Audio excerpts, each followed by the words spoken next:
Keith Lee and Dominik Dijakovic. One was out for a couple of months with a meniscus tear, and Keith Lee has been on a losing streak ever since he's arrived in NXT. Tonight, they both came together and delivered a classic in front of Full Sail University. Also, the Street Profits versus the Undisputed Era. Will the Street Profits remain NXT Tag Team Champions on Monday Night Raw come this Monday? And Cesaro, NXT UK, a marriage made in heaven.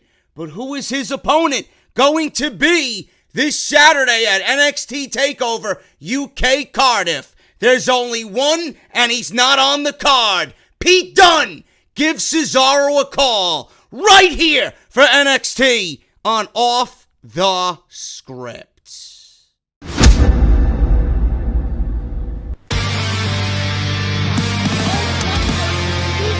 Delete! This is mine.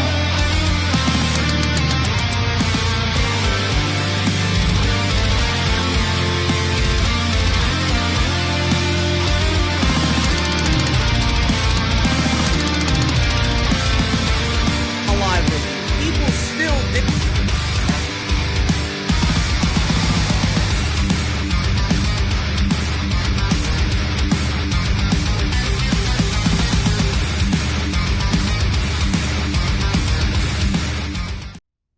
What is going on, guys? Thank you so very much for joining me right here on the podcast. It is August 28th, 2019, and we are on location in Chicago this Wednesday.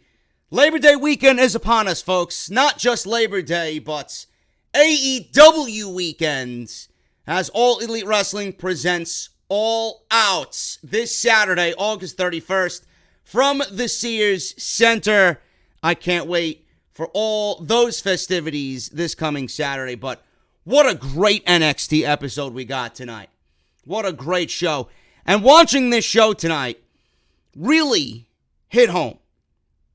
I'm thinking about all the news that we heard about NXT moving to the USA Network and NXT now expanding to 2 hours.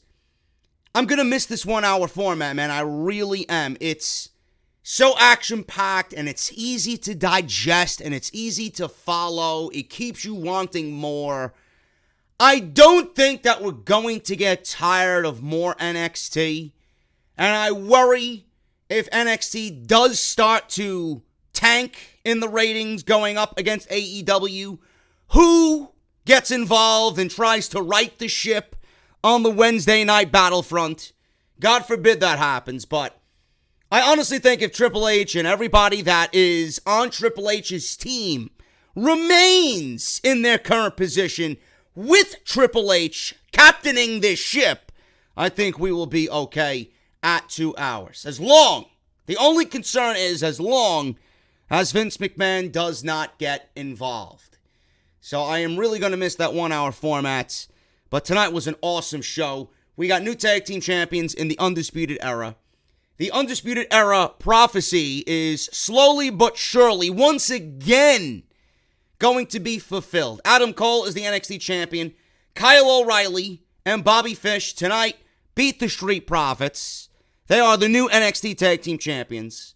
What this means for the Street Profits, I don't know, but we'll talk about that tonight on the podcast. Rhea Ripley showed up from NXT UK, and this, I'm assuming, with Pete Dunne, Rhea Ripley is the next in line from NXT UK to come on over to NXT Local. It looks like they're getting you ready and getting you familiar with the talent that you're going to be seeing on the expanded 2 hour format. Otherwise, we wouldn't be seeing Pete Dunne migrate over to NXT Local from NXT UK. We wouldn't even be talking about Rhea Ripley, especially against Shayna Baszler, which is an intriguing match in its own right. But I love this because Rhea Ripley being involved right now is kind of a different take on what I had originally pitched for Rhea Ripley coming on over to the States and competing this year in the Mae Young Classic. We're going to go over what Rhea Ripley is going to do on NXT at Full Sail, what this means for a potential feud with Shayna Baszler, and what this could mean for the return of Tegan Nox. We're going to go over that today as well on the podcast, plus the news of Cesaro, which you heard at the top of this podcast. Cesaro making an appearance at NXT UK Cardiff this weekend, and more than likely will be going one-on-one with Pete Dunne, because Pete Dunne does not have a match on Saturday night, and they need any type of reason for you to tune into that show, with Saturday being such an epic wrestling weekend to begin with, man. So we're going to go over all that, plus so much more. As always, your NXT news and rumors as well, right here on Off the Script. If I sound different, please forgive me. I'm not in the office, clearly. Sephiroth is not in the back. He's not over my right shoulder. So I am in Chicago. I had some lunch today, and I took a recommendation from Guy Fieri, and I watched Triple D. I watch Diners, Drive-Ins, and Dives every single night. I fall asleep to that man every single night on the couch, man. It's great. I don't mind it at all. But there was an episode where he was in Chicago, and he visited this place called Del Sol. It is Korean barbecue, Asian fusion Korean barbecue. They have the K-Town chicken wings, and it was unbelievable, man. I don't know what the fuck is in this thing. I don't know what they put on it. There's ginger, there's sesame, there's sesame seeds. It's just unbelievable. It was so good.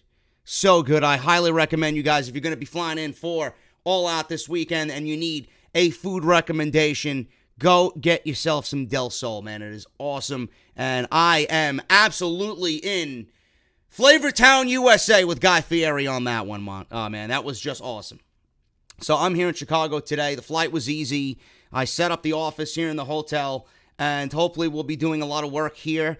We have an AEW preview and predictions going up on Thursday. We had Raw and SmackDown back home in the office, as usual, on Monday and Tuesday night. NXT tonight from Chicago. We got the AEW preview and predictions, like I mentioned. That's going up tomorrow. That was done in advance, so you'll see that in the usual setting. We had Mario Maker 2 and the story mode that has begun right here on the channel. That is live. That went up today, so if you guys missed that, please go and check all that stuff out. And then Off the Script will be recorded right here in the hotel room. And on top of that, you guys are going to get an all-out review right after the show is over. I might have some special guests for that. Not really sure yet. I got to kind of correlate with them and see what their schedules are. I do have some guests in mind, so we could be sitting right here.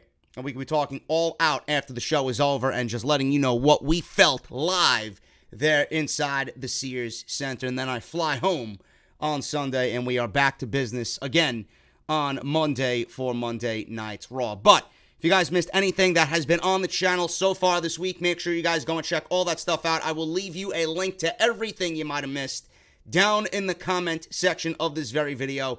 Easy access for you, and go show your support. I would greatly, greatly appreciate it. Follow me on social media, man. You guys know the deal. JD from NY206. That is on Twitter and Instagram. Hit that subscribe button down below. Turn on that bell for all notifications. Patreon.com/JD from NY206. Make sure you guys go and do that if you want some extra content.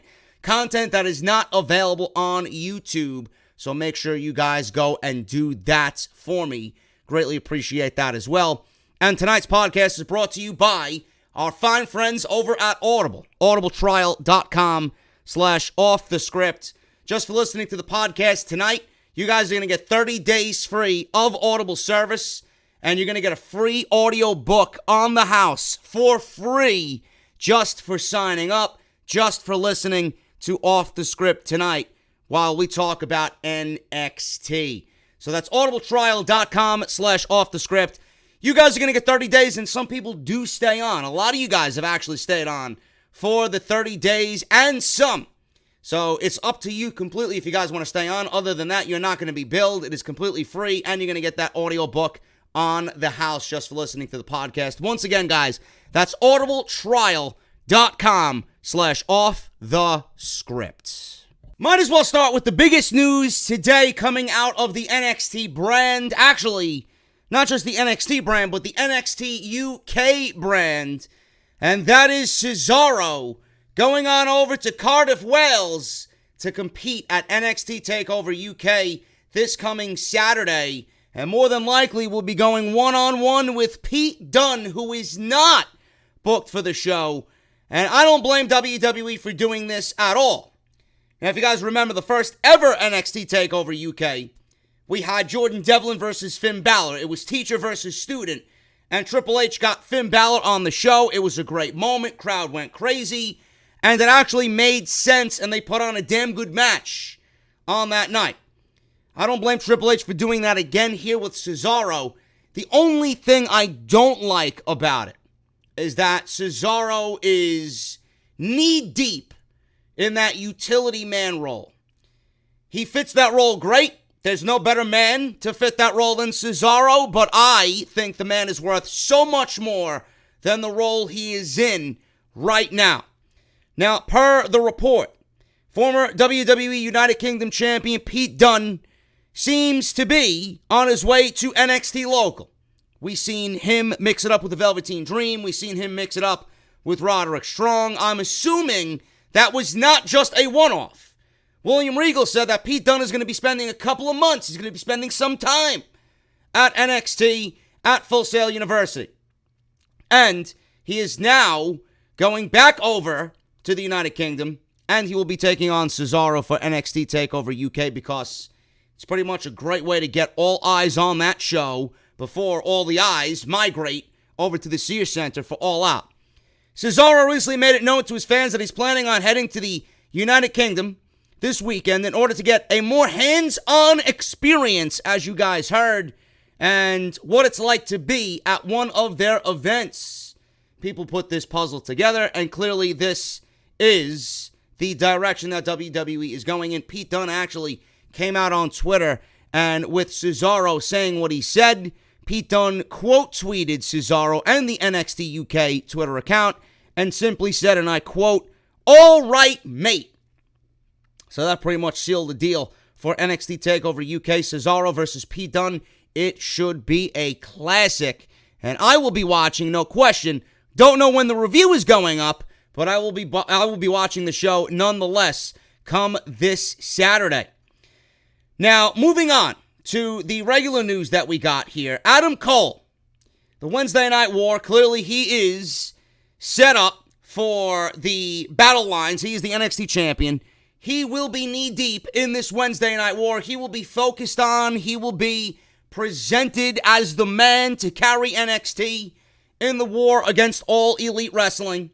Adam Cole spoke out about this on Busted Open Radio. He says this, and I quote, "One of the coolest things for me is seeing the growth of the brand as time has gone on. I mean, even since I got here 2 years ago until now, obviously with this jump to the USA Network, it's like month by month, there's been little things here and there where the brand has continued to grow, where more and more people have checked it out and watched it. I stand by the fact that bell to bell NXT puts on the best shows on the planet. I stand by that statement. I'm really proud of our group." End quote. I do not blame Adam Cole whatsoever, and I would actually agree wholeheartedly with Adam Cole in that instance. NXT is probably the best brand in all of North America. This is the type of wrestling that I've always stated on this very podcast that WWE needs to present on the main roster. If they took a little bit of NXT and applied it to Monday Night Raw and SmackDown Live, things would be a lot better off for Monday Night Raw and SmackDown Live. Now, with them being bell to bell the best brand on the planet, again, I would have to agree, putting on the best shows, TakeOver, arguably. And this is going to be a very difficult argument if you are in the camp that is against NXT. TakeOvers, WWE-wise, have been the best shows that they've put on consistently, and they get better every single time. And if you want to match that up against literally any show that any other promotion does, I would not blame you whatsoever. They've rivaled the main roster shows. That's not really much of a comparison. I would rank them up against, and I would compare them to New Japan. I would compare them to AEW. I've said it time and time again. I would always take a takeover over an AEW special event. It's just on another level. Adam Cole's going to be knee-deep in this war. He is the man. He is their champion. So clearly, he's going to come out there and not sound cringe when Seth Rollins came out and tried to defend his stamp on Monday Night Raw and his brand and him being the champion and the leader and a locker room leader and the face that's running the company. He went about it in a completely cringe-like manner. Adam Cole sat down with Bully Ray. He sat down with Bustin' Open. And he just let the truth speak for itself. It's nothing that we have not heard from anybody else before. Tommaso Ciampa has stated that repeatedly, time and time again. Adam Cole is just reiterating what Tommaso Ciampa has said about NXT. He's another one that's going to come on back, and he is going to raise the bar for NXT in this war with AEW when the war takes itself to the USA Network and TNT, respectively, man. It's going to be awesome. And yes, it is going to be a war. It is definitely going to be a war. The Wednesday Night War could actually hurt SmackDown Live on Fox Sports. This is something that a lot of people haven't really discussed. But Dave Meltzer certainly discussed this on the latest episode of the Wrestling Observer Radio. Fox has invested a lot of money into WWE's product. And I'm sure they are still salty over the fact that Vince McMahon moved NXT off of the WWE network. Don't cancel your subscriptions yet because NXT's going to the network on Thursday, which I don't know how good that's going to work out for WWE because I know a lot of people watching me and a lot of people listening to me are in the same boats. You're in the same camp that I'm in. You're all huddled by the campfire. You're roasting marshmallows. You got your graham crackers. Dark chocolate, preferably, for those s'mores. We're all sitting around and we're telling stories about how Kevin Dunn and his two front teeth are perfectly pearly white. And how Vince McMahon is a fucking raging psychopath who rips up scripts and writes SmackDown Live via Skype. This happened, folks. I am not even joking. I am not even joking. This happened. This happened. But we're all around the campfire and we're talking about what is going to be with NXT, right? We're all talking about it. And Vince McMahon moved NXT from FS1, which was reportedly a done deal. He moved it to the USA Network. And the reason why he moved it was because USA Network is a much bigger network, and they come with a 90 million household reach. So that's why he moved them to the USA Network. Fox Sports 1 doesn't have that type of reach. TNT also doesn't have that type of reach, but they are in the same category. They're neck and neck with the USA Network as far as reach via household. But yes, Vince McMahon did rewrite the SmackDown episode this week via Skype because he was not there. I believe he was doing XFL duties once again. But the Wednesday Night War, says Dave Meltzer, could hurt Fox Sports on their new home, their new night for SmackDown Live. He says this, and I quote, "Look, if the ratings aren't good, then Fox will be upset. But they're very confident that the ratings will be good, and they're not upset right now. Can they get upset? Yes. Yes, they can. If this thing, let's say the thing, SmackDown Live, does a solid 2 million viewers every week, I don't think they pay that amount of money expecting 2 million. So you got to look at it this way. It's Friday night. They expect a lot more than just 2 million. It's not going to get the job done. Another thing, too, is if you go in there before and you have the Monday and Wednesday war between AEW and WWE, where let's say people are watching 3 hours on Monday and then Wednesday, that's 5 hours. By that time, it comes to Friday, you want to go out and have some fun. So that may play into it. All these shows may negatively impact SmackDown Live. End quote. I can't really say I disagree with Dave Meltzer because that's a lot to digest for even me It's a lot to digest even now, and we're not even having AEW debut on TNT until October 2nd. We got 1 hour of NXT, 2 hours of SmackDown on Tuesday, and 3 hours of Monday Night Raw on Monday, which seems like 6 hours most weeks because the show is fucking terrible. Just like it was this week. Both shows were god-awful. I don't know what's going to happen, man. You got 3 hours on Monday, you got 2 of NXT on Wednesday, and then 2 of AEW on Wednesday going head-to-head with NXT, and then you got 2 hours, rumored to be 3 hours, of SmackDown Live on Friday. And the rumored 3 hours is definitely going to be in correlation with them not getting NXT. Well, if you're not getting NXT on FS1, if Fox is thinking, if we're not getting NXT on FS1, maybe we can add a third hour to SmackDown Live on Friday, which would be absolutely god-awful. That would absolutely kill the show. And I don't know how nobody in this company actually gives a shit that the third hour of Monday Night Raw legitimately kills every aspect of that show. Moving Monday Night Raw to 3 hours has ultimately killed the quality of Monday Night Raw. I don't give a shit how much money they're making in that third hour. How much of it are you going to see? How much of that money are you seeing with all the people watching this show yearly, just the numbers decreasing? How many of these people are you actually driving away with the fucking garbage you're putting on that $50 million is even making any type of money for you? It's not. It's not. With the amount of people that you've driven away because the show sucks, that $50 million really doesn't mean anything in the grand scheme of things that they're making in that third hour of Monday Night Raw. They're making $50 million for NXT. NXT's making $1 million per episode moving to the USA Network. Maybe a little bit more. And this is a 2-year deal.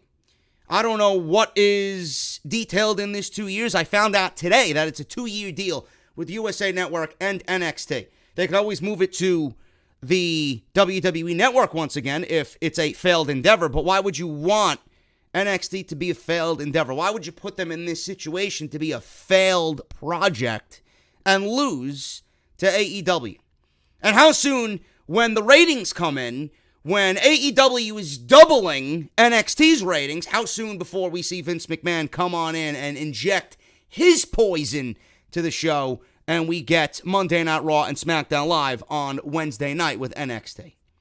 We'll be seeing R-Truth interrupt an Adam Cole and Keith Lee World Championship match on Wednesday night, and then that is the end of NXT as we know it. So get ready, folks. It's happening. So he went on to say that people think that AEW has the edge. Meltzer, by the way, clowns. Meltzer went on to say that some people think AEW has the edge because there are so many hours of WWE on television that a viewer could skip NXT and watch AEW. I know, I mentioned this before, I know where my viewing is going to be. It's going to be AEW. And Thursday, I have nothing else to do anyway. So after I record and watch AEW, I'm going to watch NXT. I'm going to get knee-deep in what NXT is presenting after I watch and finish AEW. And then on Thursday, I will be doing NXT and working on NXT for you guys right here on the channel. And a lot of you guys are probably going to do the same thing. You guys probably, many of you probably don't even watch NXT the night that it happens. I do. I've been watching NXT religiously no matter where I am. It's Chicago. I'm 1 hour earlier compared to New York. So I had to sit here in the hotel room at 7 p.m. local time here in Chicago to watch NXT. No matter where I am, I watch NXT religiously when it comes on. No matter what. Some of you guys might not do that. Some of you guys might watch it on a Thursday anyway. So it's going to be on the network on Thursday at 8 p.m. Some of you guys might wait till Friday, Saturday. You got things to do during the week. Maybe you work late.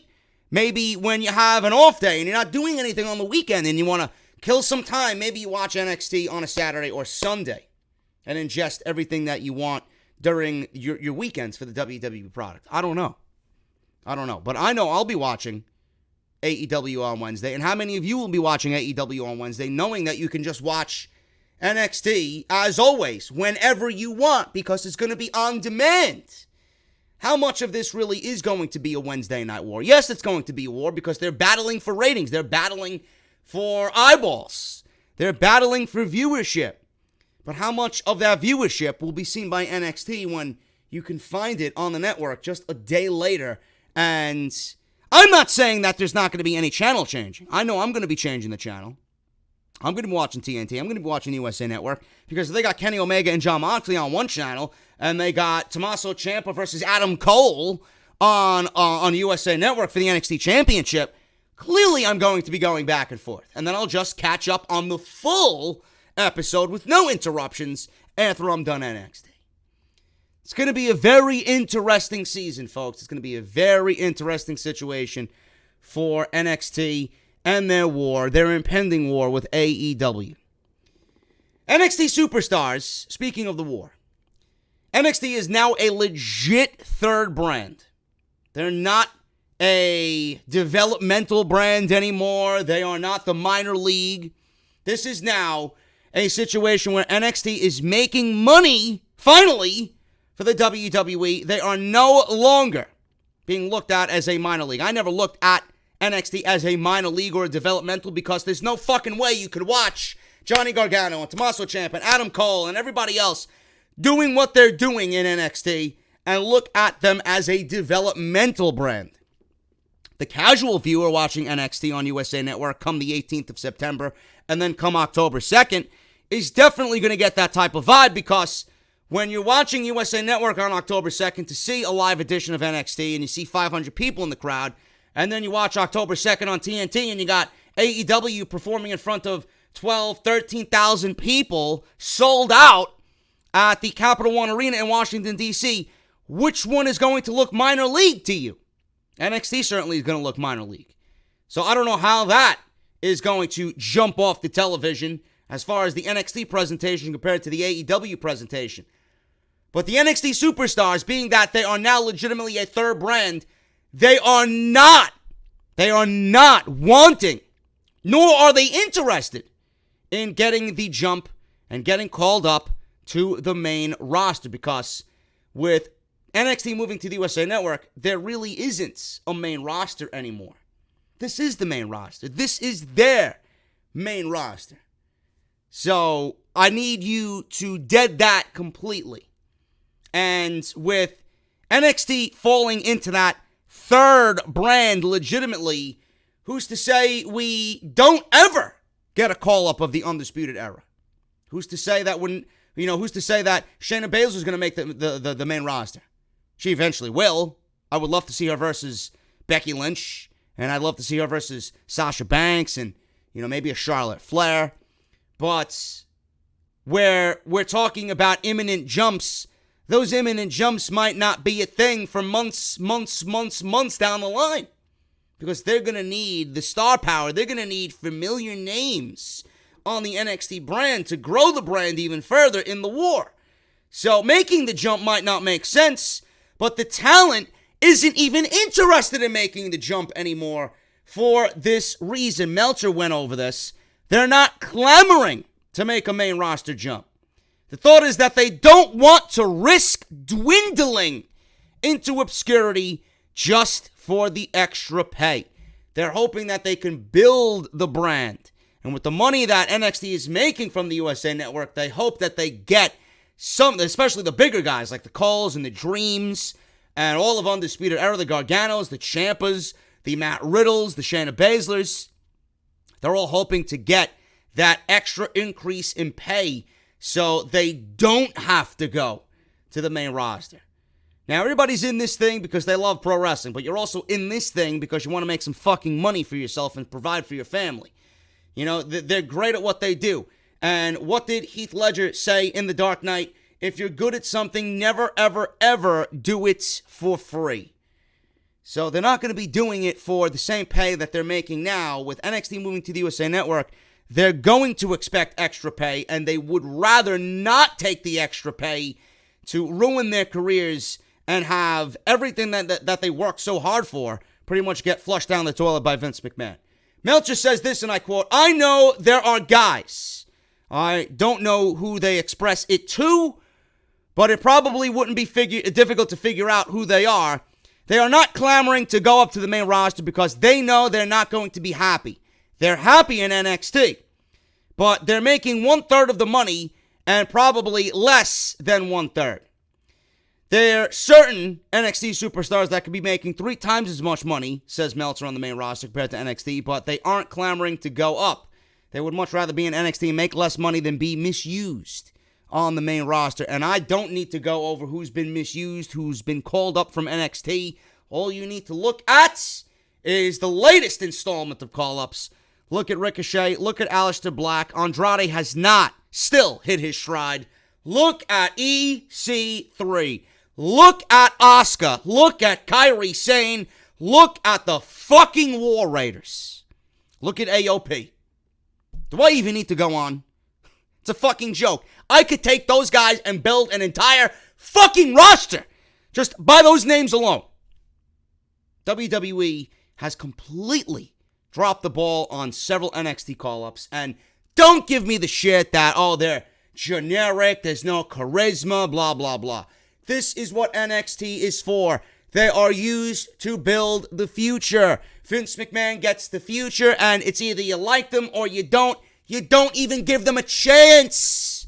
Kairi Sane has not even been given a chance to do what she did in NXT on the main roster. How the fuck do you know what this woman is capable of? Meanwhile, we're seeing Alexa Bliss and Nikki Cross and Bayley and fucking Lacey Evans, who's green as fucking Slimer from Ghostbusters. She is god-awful. Yet Kairi Sane can't find TV time. Kairi Sane can't find herself in a wrestling ring to do what she did in NXT on SmackDown Live. How pathetic is that? How pathetic is that? You got the War Raiders, you got all these tag teams, right? Imagine the tag teams that WWE has at their disposal, and your tag team championship match at Clash of Champions is between 2 tag teams that aren't even legit tag teams. Can you imagine if the Young Bucks came to the WWE? Can you fucking imagine? I don't even want to think of that horrific nightmare that would have been. God praise the fucking gods that they didn't come to WWE. Because what were they going to do? Was the WWE going to finally get behind tag team wrestling if the Young Bucks came? Now that the Young Bucks aren't there, they're doing their own thing in AEW. They're showing that tag team wrestling is the main event. And what is WWE going to do? I mentioned this on Monday. They're going to eventually follow the leader because, you know for a fact, you could see it on Saturday night. There's 3 fucking tag team matches on that 10-match card alone. They're going to get with the program once they start seeing the competition do it right. And I don't understand why it takes them to see someone else do it to eventually get on board and do it themselves. So the WWE superstars are not clamoring to make the main roster jump. You guys know who's on the main roster that's been wasting away.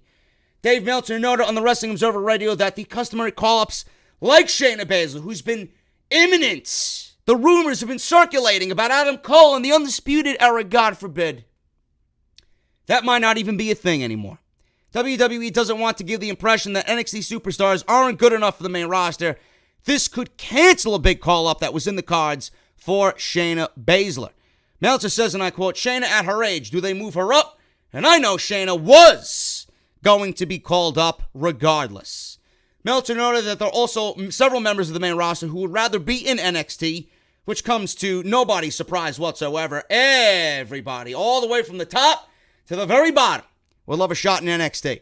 You don't even know how lucky Tyler Breeze and Fandango are to be in NXT right now. You have no idea. You talk to Sasha Banks, I guarantee you pull Sasha Banks to the side and ask her where would she rather be, guarantee you her first answer, the words out of her mouth would be NXT. Simple. If I had 3 choices from the main roster, 3 choices to choose from Monday Night Raw and SmackDown Live, to move back down to NXT, I'd move Asuka, I would move the War Raiders, and I would move Aleister Black. Simple as that. Those are my 3 guys I'm moving back down to NXT because they have absolutely amounted to nothing on the main roster, and that is goddamn fucking pathetic that we're sitting here talking about how Asuka has had 0 impact on the main roster. Same thing with Aleister Black. And the War Raiders, don't even get me started, man.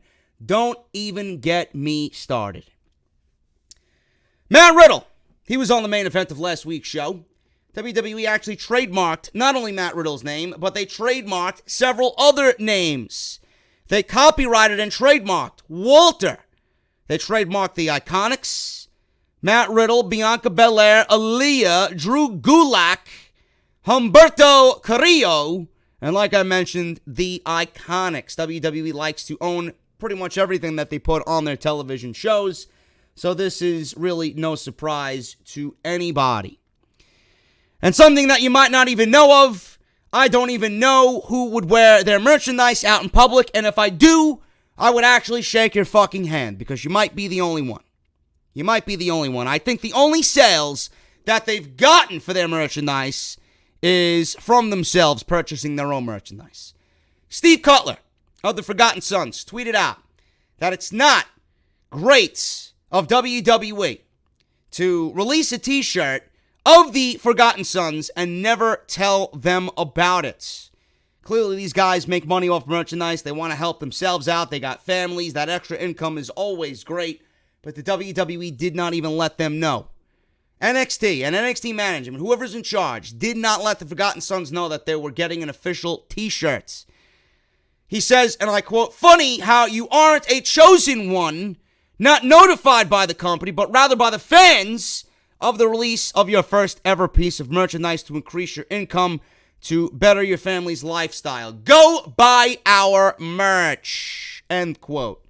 Again, if I see you wearing a Forgotten Sons t-shirt, I will gladly shake your hand in public and then call you a blithering idiot because you might be the only fan of the Forgotten Sons, even though they were my MVP of this year's Dusty Classic.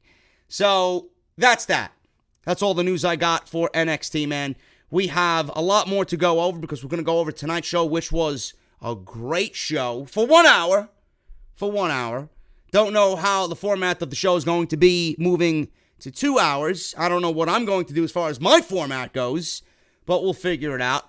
But we got a lot to go over, including the Undisputed Era becoming the new NXT Tag Team Champions. What happens to the Street Profits? What happens to Rhea Ripley? Is she going to challenge Shayna Baszler for the NXT Women's Championship?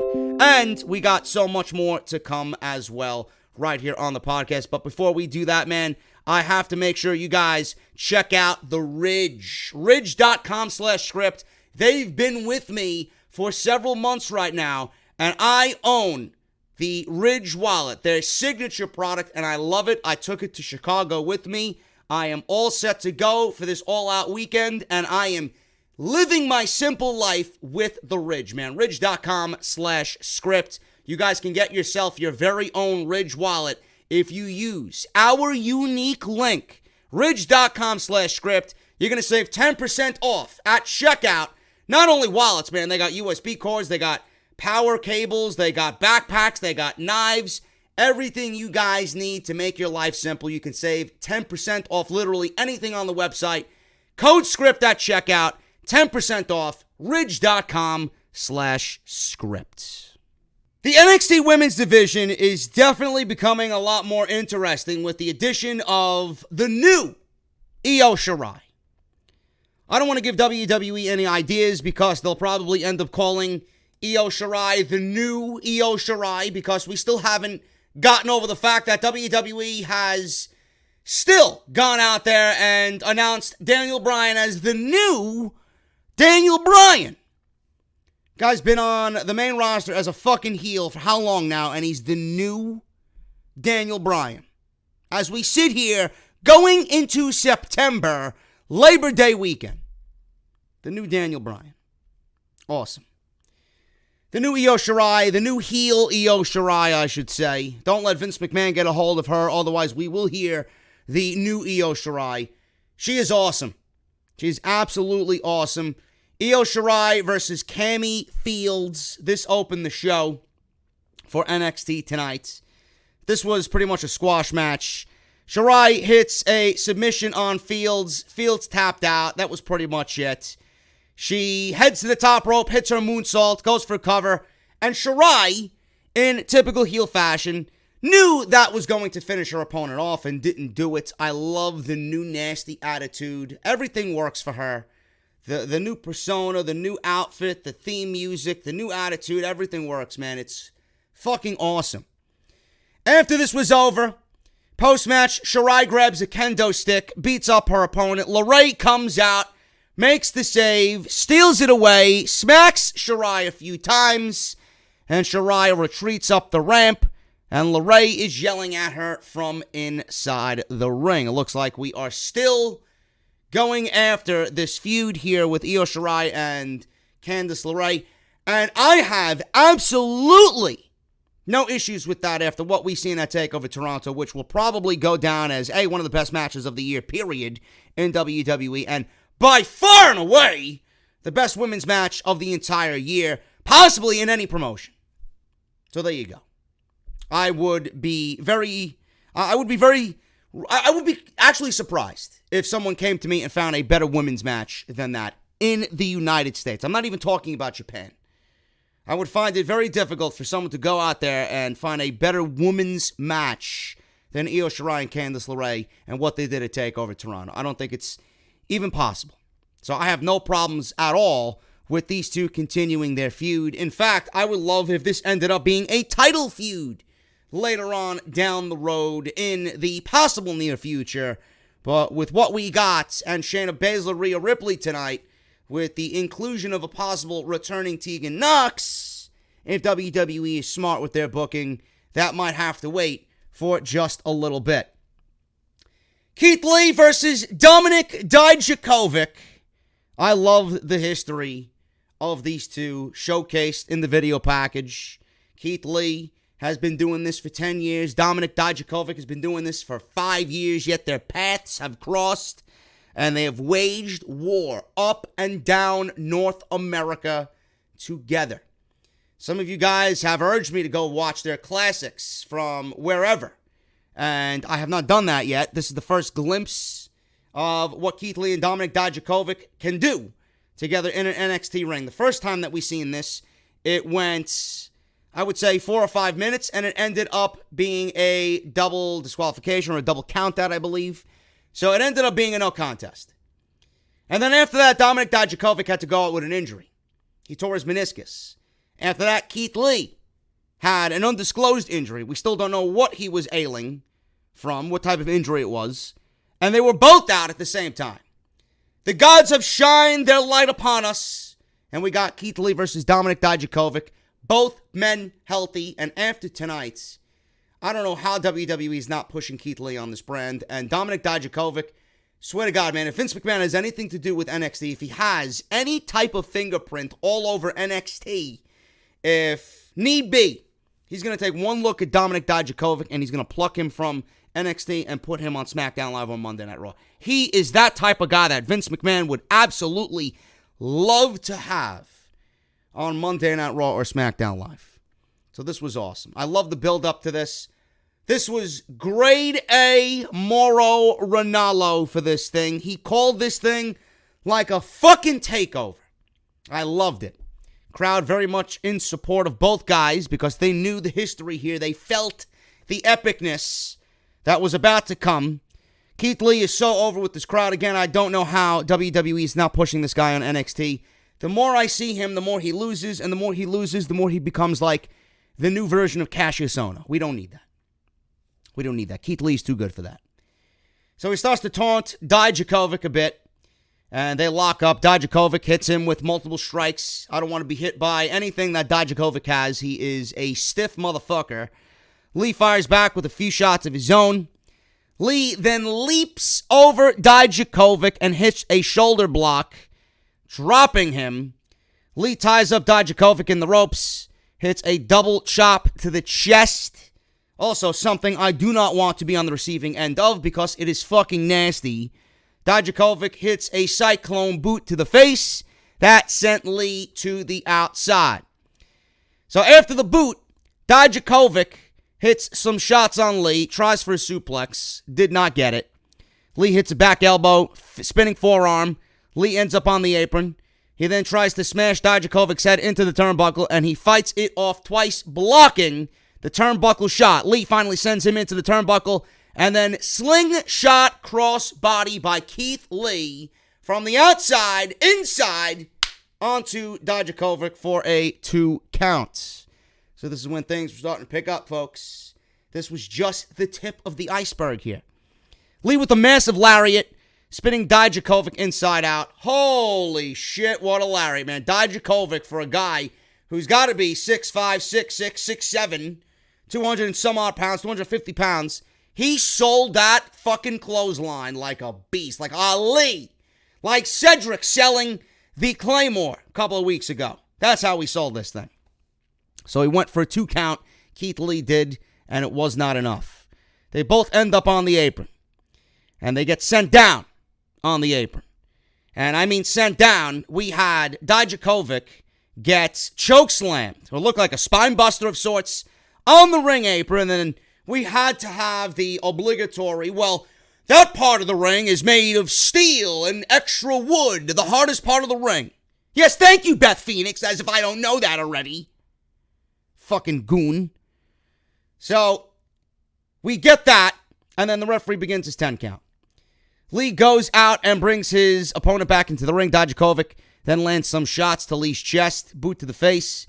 That sends Lee to the outside. Dijakovic hits a fucking tope over the top rope. It looked like a corkscrew of sorts onto the outside, and he took out Keith Lee. Crowd was going fucking crazy. Dijakovic then heads to the top rope, and Lee catches him upside down in midair. Dijakovic recovers and hits a release suplex on Keith Lee. The fact that Dijakovic hit a fucking release suplex on Keith Lee in this stage of the match is downright impressive. So they go to the top rope. He lands a moonsault for a 2 count. Can you imagine Dijakovic landing a fucking moonsault on Keith Lee for a 2 count? I can, and it was done here. So then both men make their way up to the top rope. And I don't know what they were going for. It looked like they were about to kill themselves. Crowd was on their feet. Morrow and Nigel and Beth were going fucking crazy on commentary. Keith Lee hits a Spanish fly off the top rope. A 600-pound Spanish fly off the top rope. Crowd is going crazy. Crowd is chanting, "This is awesome." Crowd is chanting, "Holy shit." Crowd is chanting, "Fight forever." Goes for the cover on Dijakovic. He kicks out. So Lee goes up top. Again, he tried it once, he tried it twice, he tried it 3 times. The amount of high-risk maneuvers done in this match was just a little too much for my liking here with these 2 guys. I would have liked a dose of high risk, but it seemed like they wanted to go to the high-rent district just for the simple fact of going to the high-rent district. They didn't need to do that. Because Dijakovic and Keith Lee can give you a fucking quality match, a barn burner of a match, just by throwing their weight and their power around. I don't expect them to go in there pulling off Buddy Murphy, Mustafa Ali type moves. But that's exactly what they did. So, for someone watching this, it might have been a little too much. They might have really just reached down into the desperation jar just to kind of pull off a great match by doing too many high risks. But I'm not going to really zing them on this because they did them. And nobody expected them to do that type of shit here. They pulled it off, and it looked fantastic. But next time, you know, it's not going to be the same because they can't go to this well all that often. We've seen the Spanish fly. We've seen the suplex. We've seen the moonsault. How many times can you do that and have it really be that impressive? We've seen it already. Once is enough with these types of moves, especially with guys this size. So now they got to go back to the drawing board and make sure that their next outing, because I doubt this is the last time they'll be in the ring, that their next outing is better than this one and different than what they did here on this night. So Lee was looking for a moonsault. He goes back up top, and he gets his leg kicked out from underneath him. Dijakovic nails Feast Your Eyes. So he picked him up in a torture rack and delivered Feast Your Eyes, which is his modified GTS, and that was it. I heard about this match being crazy by people who were there that I know that watch the podcast. I said, JD, wait till you see Dijakovic and Keith Lee. They did not lie. This was awesome. This is exactly what we're going to be seeing on the USA Network. And if I'm watching this on the USA Network and then I'm watching AEW and I'm seeing this type of shit happen here, you're definitely, especially with guys this size, you are definitely going to get a lot of attention with this type of match. This is exactly what we need to see moving forward. But this is the prototypical NXT match. This is nothing new to me. This might have blown you away, but this is nothing new. I know what everybody's capable of on this brand. I know what these guys are capable of. Get them out there, build them up, and let them do this thing on a regular basis. NXT's future will be just fine in the hands of Keith Lee and Dominik Dijakovic if this was a match that was a statement to NXT and the future of NXT. We had a career retrospective of Johnny Gargano. We've seen clips shown from Johnny's early days, including DIY with Tommaso Ciampa, who I cannot wait for him to come back. I wonder what Johnny Gargano is going to do in NXT. I'm sure he will continue to be the face of the brand. He'll still be Johnny Takeover. He'll be Mr. Takeover. He'll be Mr. 5-Star Classic. I can count the amount of 5-Star Classics that Johnny has on both hands in his time in NXT, man. That's how fucking great he is. So I can't wait to see him back with Ciampa. Maybe we get a reuniting of DIY. I don't know yet. But he was talking about his most recent match with Adam Cole, and there was a thank you Johnny chant in the background. That remains to be seen what his role is going to be in the new format of NXT. Shane Thorne came out and interrupted the Johnny Gargano achievements and the Johnny Gargano retrospective. He came out, he talked some trash tomorrow, as if tomorrow has anything to do with Shane Thorne not being on TV. He talked trash about Gargano and says Gargano is nothing, and he should be, or Morrow should be talking about Shane Thorne and what he's done and who he's beaten over the last couple of weeks. Please elaborate on why we should care about you beating Bronson Reed, Mr. Shane Thorne. Moving on. Shayna Baszler last week offered Mia Yim a chance to become a member of the Four Horsewomen. Mia Yim passed up that opportunity like a fool and ended up getting attacked by Shayna Baszler and her horsewomen. Mia Yim then was shown in a WWE.com exclusive with William Regal, who I loved in this instance because he said exactly what I would have said, and Mia Yim is an idiot for even asking William Regal for anything else after she already got a title match. She wanted another shot at Shayna Baszler. He says, you already had your opportunity at TakeOver Plus. You were the one who attacked them first. What did you actually expect to happen? And then he walked away because he was on his cell phone and he was on a business call of sorts. Good. Mia Yim wants to pretend she's an idiot. She gets treated like an idiot. What does she expect? NXT Women's Champion Shayna Baszler, Marina Shafir, Jessamine Duke, they all came out to the ring. Before they could say anything, their music hit, they were in the ring. She was about to cut a promo, was Baszler. And out comes Rhea Ripley. Huge pop for Rhea Ripley, who has been a regular on NXT UK. Shayna Baszler holds back the other two. They wanted to go at Rhea Ripley. And Rhea Ripley lost a lot of weight, and she thinned out, man. She looks in the best shape of her life.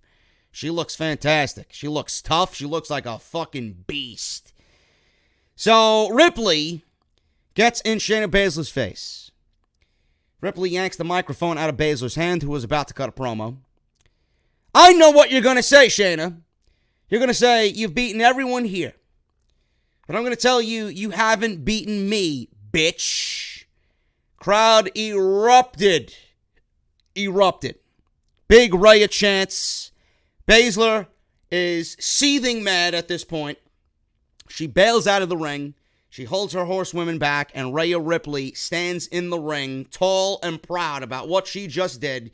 And the horsewomen don't even lay a hand on Rhea Ripley. They retreat up the ramp, and Rhea Ripley stands in the ring by standing down the NXT Women's Champion. I had pitched Rhea Ripley joining NXT via the Mae Young Classic this year. Now, there are rumors about a Mae Young Classic. This could still very well be the case. I don't know who WWE has planned or pegged for the tournament. I don't know what they got going on with the Mae Young Classic in general. I'm assuming that we're going to get one later this year. Being that we got the King of the Ring going on right now, maybe they didn't want to do overlapping tournaments, one on the main roster and then one on NXT. But I'm assuming we're going to get another Mae Young Classic. I don't know why we wouldn't, because it's been some of the best stuff that WWE's produced in recent years. I pitched Rhea Ripley after what we seen last year with Tegan Nox. After Tegan Nox completely blew out her knee and eliminated herself from the Mae Young Classic, Rhea Ripley was in that match. After that match, she took to social media and really started to berate Tegan Nox and just shit all over her in typical heel-like fashion. You know that woman was dying to just fucking care for her friend Tegan Nox, but she remained professional, and for a 22-year-old, man, she was absolutely phenomenal in that role. She didn't break character whatsoever. Took it to social media. She was making memes of Tegan Nox. She was shitting all over Tegan Nox for her injury. Blah, blah, blah. She goes to NXT UK. She becomes the NXT Women's Champion over there. She gets into a feud with Toni Storm. Toni Storm has been the champion ever since. Rhea Ripley has really done nothing of importance, I would say, over there. And now she's here on NXT Local, here in the States. And the matchup of Rhea Ripley and Shayna Baszler is very intriguing. I'm not sure if WWE is moving Shayna Baszler up to the main roster. This has been something that I've been on this podcast and stated several times, and it's never happened. But with Io Shirai coming into the fold as a top-level grade A heel on NXT, you can only have one of them really stand out on the... You got to have one top-of-the-heap heel in NXT. Io Shirai is going to be that heel. Can't be Shayna Baszler. Shayna Baszler beat Io Shirai. Io Shirai is clearly working her way back to the top. And if she's working her way back to the top does not need to include, nor should it include, Shayna Baszler. If Rhea Ripley is here, and she's on NXT, and she takes the title from Shayna Baszler, and she's the new NXT Women's Champion, it's something different. It gets Shayna in the ring with somebody that she has not been in the ring with. It would make Rhea Ripley absolutely like that if she beats someone who's pretty much dominated the division ever since she stepped foot in the division. That would make an instant star. Rhea Ripley would then be the NXT Women's Champion. Yes, she's been portrayed here in this instance as a face, but that doesn't mean she's going to be a face. Out comes Tegan Nox. Instead of doing it in the finals of this year's Mae Young Classic that I pitched after the injury, Tegan Nox is back. She's cleared. She's on the house shows. Tegan Nox winning the Mae Young Classic is the perfect Cinderella story. For her to win the Mae Young Classic, to get a title shot, and that title shot be against the woman that she was in the ring with, that you can pitch storyline-wise, the same woman that was in the ring that was there while the injury occurred. You could even blame the injury on Rhea Ripley. This is just picture-perfect storytelling. How everything comes full circle, man. It's just a beautiful thing.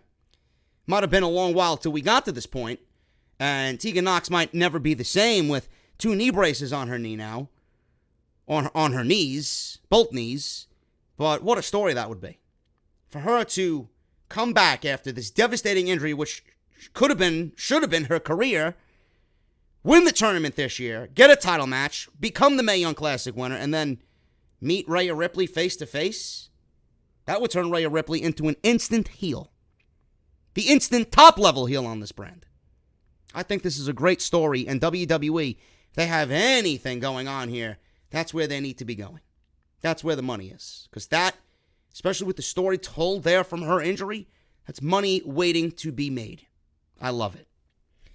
Pete Dunne, sit-down interview. He talks about TakeOver and how he came up short against the Velveteen Dream. Dunne says if anyone wants to step to him, he will break their fingers. Next week, Velveteen Dream versus Kona Reeves. Don't know why anybody would be interested in that match, but we're getting it. NXT champion Adam Cole defends against Jordan Myles. It's happening. It's happening next week. Jordan Myles might be the dumbest man on earth, but at least he's going out in a blaze of glory against the NXT champion, which nobody expects him to become the NXT champion. And in the main event, Bobby Fish and Kyle O'Reilly win the NXT Tag Team Championships against the Street Profits. Now, I love the fact that they went back to the footage and they showed NXT TakeOver Toronto and the blind tag made and the fact that the Street Profits pinned the illegal man. I loved it. But in this instance, I love the Undisputed Era becoming the tag team champions because that is their division. Who they have next, I have no idea. I don't know who they put them up against now. Adam Cole, Kyle O'Reilly, Bobby Fish, all it needs is Roderick Strong to become the North American champion, which I could foresee happening. And Undisputed Era leading this brand into the war with AEW. I think that is absolutely phenomenal. Undisputed Era leading their brand and the Elite leading their brand. Really nice war we got brewing here, guys. Really awesome. I'm not worried about Undisputed Era. I'm not. In fact, something happened on this show, in this match, that's made me smile from ear to ear. Do you know how bad I hate it? How bad I ranted on SmackDown Live. That heels cannot win clean. It's always cheating. It's always by nefarious means.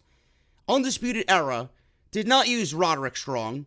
They did not use Adam Cole to cheat here.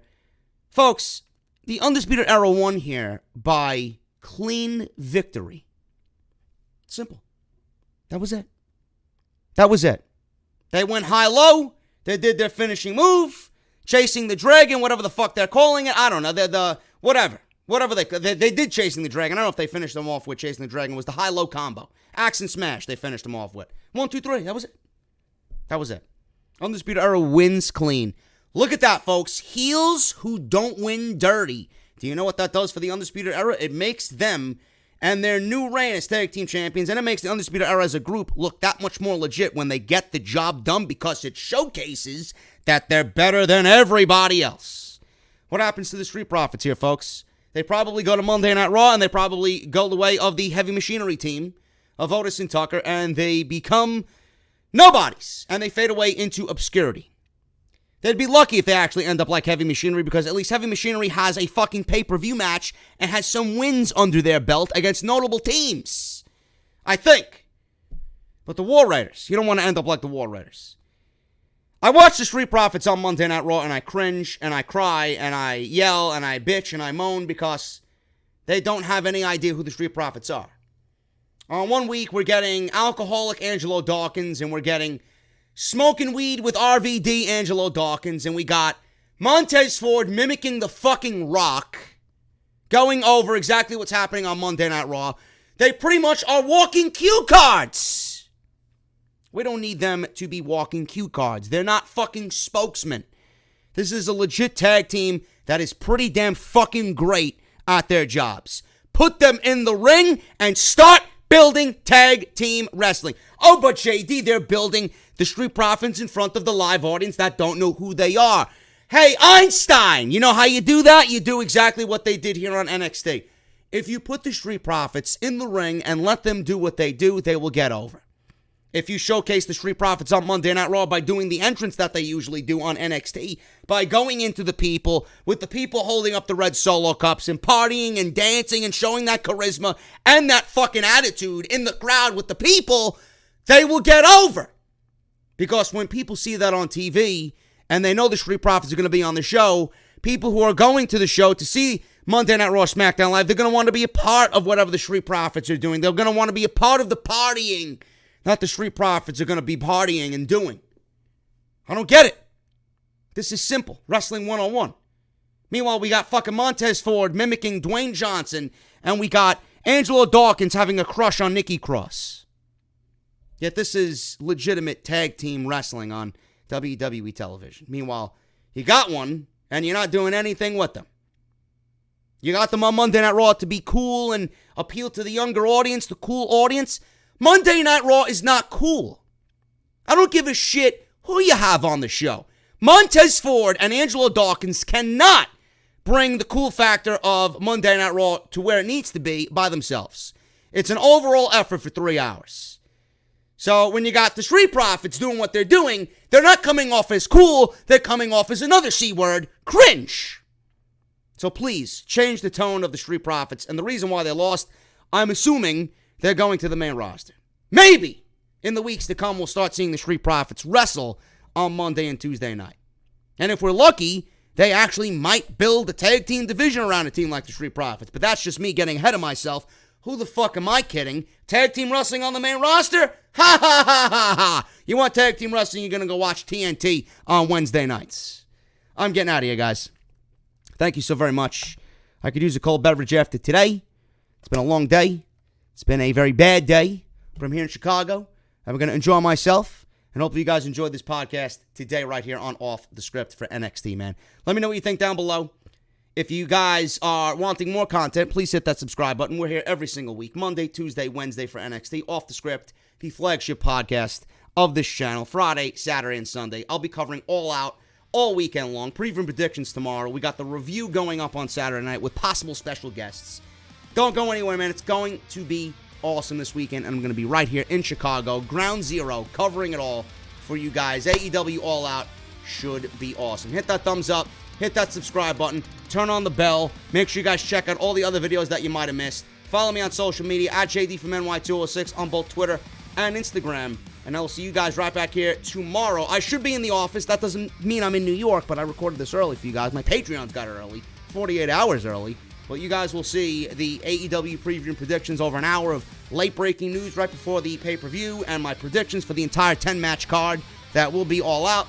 And you guys will see that tomorrow. But I'm getting out of here, guys. Hit that thumbs up again, and I will see you right back here tomorrow for AEW, and then this weekend for episode 289 of Off the Script. See you guys then. Have a great night. I'm going to enjoy Chicago. I'll see you guys tomorrow for AEW.